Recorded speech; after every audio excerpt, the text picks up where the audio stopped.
Hey guys, কি অবস্থা সবার? অনেকদিন পরে আপনাদেরকে স্বাগত জানাচ্ছি আমার নতুন একটি ভিডিওতে। এখন থেকে আপনারা নিয়মিত অ্যান্ড্রয়েড স্টুডিওর বিভিন্ন ভিডিও পাবেন এবং সিরিয়াল বাই আমি প্লেলিস্টের মাধ্যমে অ্যান্ড্রয়েড স্টুডিওর বেসিক টু অ্যাডভান্স একটা কোর্স রান করার চেষ্টা করতেছি, একদম ফ্রি। আমি যতটুকু শিখেছি ততটুকু আপনার কাছে আমি শেয়ার করার চেষ্টা করছি। তো আজকে নতুন একদম ভিডিও। এই ভিডিও থেকে আপনারা পার্ট 1, 2, 3 এরকম করে আপনারা পাবেন। তো আমি অ্যান্ড্রয়েড স্টুডিও নতুন একটা প্রজেক্ট আমি জাস্ট একটু ক্লোজ প্রজেক্ট করে দেখাই আপনাদেরকে। দেখেন, ডেমো অ্যাপ্লিকেশন নামে একটা নতুন প্রজেক্ট আমি ওপেন করেছি। তো সেই প্রজেক্টটা ওপেন হয়ে গেছে অলরেডি। তো প্রিভিয়াস আমি আরো 2টা ভিডিও আপলোড করেছি। সেই 2টার লিংক আমি ভিডিও ডেসক্রিপশন বক্সে দিয়ে রাখবো, আই বাটনে দিয়ে রাখবো। সেগুলো দেখে আসতে পারেন। কিভাবে অ্যাপ্লিকেশনটা অ্যান্ড্রয়েড স্টুডিও ইনস্টল করতে হয়, ব্যবহার করতে হয়, বেসিক বিষয়গুলো।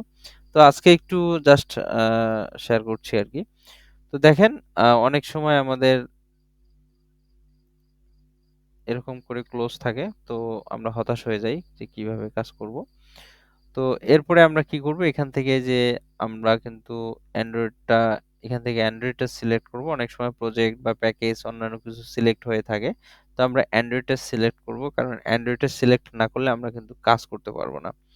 এরপরে এখান থেকে আমরা বেসিক লেভেলে গ্রেডেলে আমাদের কোনো হাত দেওয়ার দরকার নাই। আমরা জাস্ট অ্যাপটা ওপেন করব। ওপেন করার পরে মেইন পেজটা আপনারা দেখতে পাচ্ছেন। তো ম্যানিফেস্টে এটা হচ্ছে অ্যাপ্লিকেশনটার একদম হেড। এখান থেকে কিন্তু সবকিছুরই পারমিশন দেওয়া হয়। তো একে একে আপনারা সবকিছু বুঝতে পারবেন যদি ভিডিওগুলো কন্টিনিউ করেন। আমি আপনাদেরকে যতটুকু আমার আসলে ভিতরে আছে আমি ততটুকু আপনাদেরকে বোঝানোর চেষ্টা করব। আমি যেভাবে যতটুকু বুঝি ততটুকু আপনাদের কাছে আমি শেয়ার করব।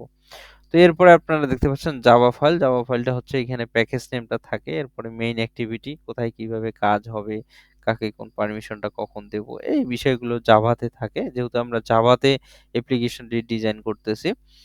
তো এরপরে আপনারা দেখতে পাচ্ছেন, আমি যদি RES ফোল্ডারটা ওপেন করি, RES ফোল্ডারের ভিতরে অনেকগুলো ফাইল থাকে। ড্রয়েবল, লেআউট, বিটম্যাপ, ভ্যালুস, XML। তো ড্রয়েবলটা হচ্ছে কি, এই অ্যাপ্লিকেশন অনেক ধরনের ছবি ইউজ হবে বিভিন্ন জায়গায়, ছোটখাটো লোগো, তারপরে হচ্ছে ইমেজ, হ্যাঁ? এই ধরনের বিষয়গুলো কিন্তু ড্রয়েবলের মধ্যে থাকে, বা কোনো একটা বাটনের ক্রস করা, শেপ করা, কালার করা, এই ধরনের বিষয়গুলো কিন্তু ড্রয়েবলের মধ্যে থাকে। এরপরে আপনারা দেখতে পাচ্ছেন লেআউট। লেআউটটা হচ্ছে আ এই যে প্রত্যেকটা অ্যাপ্লিকেশনের একটা কিন্তু ডিজাইন আছে, তাই না? বিভিন্ন জায়গায় একটা বাটন, একটা হচ্ছে টেক্সট, একটা ইমেজ, একটার পর একটা কাজ করতেছে। এই বিষয়গুলো কিন্তু এই যে activity underscore main dot xml ফাইলের মধ্যে কিন্তু কোডিং করা হয়। এই যে দেখতে পাচ্ছেন এখানে কিন্তু এরকম করে কোড করা হয়। এখন কিন্তু এখানে আমি যদি একটু প্লাস করে আপনাদেরকে দেখাই, জাস্ট হ্যালো লেখাটা কিন্তু লেখা আছে। আমরা সেই হ্যালো লেখাটাই এই যে এখানে লিখে দেওয়া আছে, হ্যাঁ? এবং এইদিকে উপরে নিচে অনেকগুলো কিছু কিছু কোড আছে। তো এগুলো আমি আপনাদেরকে একটু একটু করে বোঝানোর চেষ্টা করব, ছোট ছোট ভিডিও করে। আপনারা ভিডিওগুলো প্লেলিস্ট আকারে দেওয়া থাকবে, আপনারা দেখে নিবেন। তাহলে আপনারাও কিন্তু এখান থেকে বুঝতে পারবেন, ঠিক আছে? যারা নতুন অ্যান্ড্রয়েড স্টুডিও শিখতে চাচ্ছেন, আমি যেহেতু হ্যাঁ, বেসিক লেভেলে, সেক্ষেত্রে আপনারা এই ভিডিওগুলো কন্টিনিউ করলে আপনারাও বুঝতে পারবেন। আশা করি আমার কথাগুলোতে আপনারা বুঝতে পারবেন। তো এরপরে মিপ ম্যাপ হচ্ছে আমাদের অ্যাপ্লিকেশনে অনেক লোগোটা ইউজ করা লাগে, হ্যাঁ? অ্যাপ্লিকেশনের প্রথমে যে ইয়াটা থাকে আরকি, এই যে ইমোর, হোয়াটসঅ্যাপের যে লোগোগুলো, সেই লোগোগুলো এই যে মিপ ম্যাপে ব্যবহার হয়ে থাকে। ঠিক আছে? ছবিগুলো। এরপরে ভ্যালুসটা হচ্ছে এখানে কালার। এই অ্যাপ্লিকেশনের কোথায় কোন কালার হবে, কি কালার হবে, সেই কালারগুলো কালারস এর মধ্যে থাকে। এরপরে স্ট্রিং, হ্যাঁ? অ্যাপ্লিকেশনের নামটা কিন্তু এখানে লেখা থাকে। এখানে আমরা চাইলে কিন্তু যেকোনো সময় যেকোনো মুহূর্তে অ্যাপ্লিকেশনের নামটা চেঞ্জ করতে পারবো। ঠিক আছে? এরপরে এখানে থিম। তো প্রত্যেকটা অ্যাপ্লিকেশনের একটা থিম থাকে। আমরা কিন্তু ১ম এ বেসিক লেভেলে একটা থিম সিলেক্ট করছিলাম। তো সেই থিমটার আরকি জাস্ট একটু আ ছোটখাটো কিছু কোড দেওয়া আছে। এগুলো আস্তে আস্তে আপনারা বুঝতে পারবেন। তো এরপরে আরেকটা থিম দেওয়া আছে, নাইট থিম, হ্যাঁ? তো এরপরে দেখেন XML ফাইল, হ্যাঁ? এরপরে backup.rule, তারপরে ডাটা এক্সিকিউশন, হ্যাঁ?